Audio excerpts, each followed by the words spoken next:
Combien faut-il pour ne plus jamais travailler? C'est une question universelle que beaucoup de gens se sont déjà posée au moins une fois. Dans cette vidéo, on va calculer ensemble comment vous pouvez calculer le capital nécessaire pour générer un revenu à vie sans plus jamais travailler. Et je vous inclus aussi dans la description de cette vidéo un tableau Excel qui vous permet de réaliser vos propres calculs pour trouver le montant exact qu'il vous faut pour générer un revenu sans plus jamais travailler. La plupart des gens pensent que le jour où ils ont 1 ou 2 millions d'euros, ils peuvent arrêter de travailler et ça s'arrête là.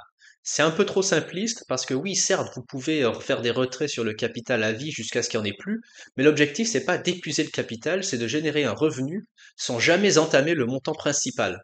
Et c'est forcément, si vous générez 1% sur 1 million, ça fait 10 000 euros. Si vous générez 5% sur 1 million, ça fait 50 000 euros. La différence est énorme.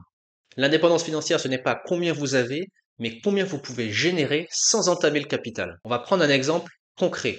Si vous souhaitez par exemple générer 25 000 euros net par an, ce qui correspond à peu près au salaire médian français. Si vous générez 5% de rendement sur le capital, on peut se dire, ben en fait c'est aussi simple que dans une règle de 3. 25 000 euros divisé par 5%, ça fait 500 000 euros. Et on pourrait se dire, voilà, avec 500 000 euros, je peux générer 25 000 euros net à vie et le problème est réglé. Malheureusement, c'est trop optimiste et trop simpliste parce qu'il y a d'autres facteurs qu'il faut prendre en compte pour arriver à un calcul précis. Premièrement, ce que beaucoup oublient, c'est la fiscalité. En France, on vit dans un cadre très fiscalisé et forcément, vous allez payer des impôts et des taxes sur les gains que vous allez réaliser. Il existe différentes enveloppes fiscales, mais pour faire simple, on va dire que vos investissements se trouvent par exemple sur un compte titre et les dividendes et les plus-values seront soumises à une flat tax de 30%. Donc déjà, si on part sur la base de 5% de rendement brut, il faut enlever les 30% de fiscalité. Donc votre rendement réel tombe de 5% à 3,5%.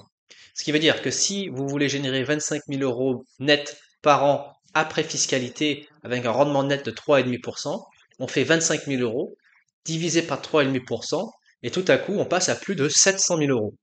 Donc rien qu'en tenant compte de la fiscalité, l'objectif en capital augmente déjà de 40%. Mais ce n'est pas tout malheureusement, parce qu'il y a un autre facteur important à prendre en compte, c'est l'inflation. Comme vous le savez, les prix augmentent chaque année, et si on a un même niveau de revenu au fil du temps, on n'aura pas le même pouvoir d'achat et on va en fait s'appauvrir d'année en année. C'est pourquoi il faut aussi tenir compte de l'inflation dans nos calculs. On va donc reprendre l'équation complète. 5% de rendement brut, moins 30% de fiscalité, moins 2% d'inflation.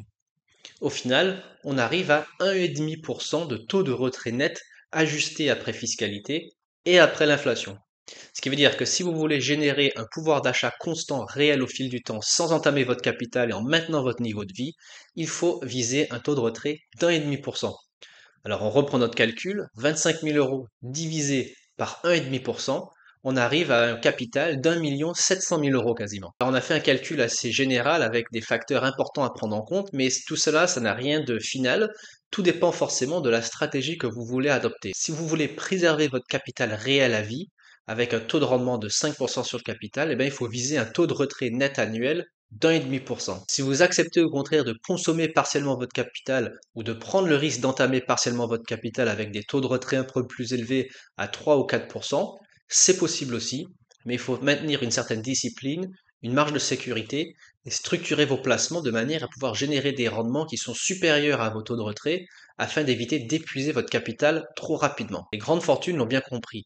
Le secret, ce n'est pas seulement combien je peux retirer de mon capital chaque année pour vivre, mais comment je peux structurer mon patrimoine de manière optimale pour ne jamais épuiser mon capital et avoir des sources de revenus récurrents, stables et prévisibles. Dans la description, je vous ai mis un tableau Excel qui vous permet de calculer votre propre liberté financière avec les calculs qui sont déjà entrés. Vous avez simplement à changer les montants et vous allez voir le capital qu'il vous faut pour générer un revenu. Maintenant, dites-moi en commentaire, une fois que vous avez utilisé le tableau Excel, quel est le niveau de revenu qui vous permet de ne plus jamais travailler.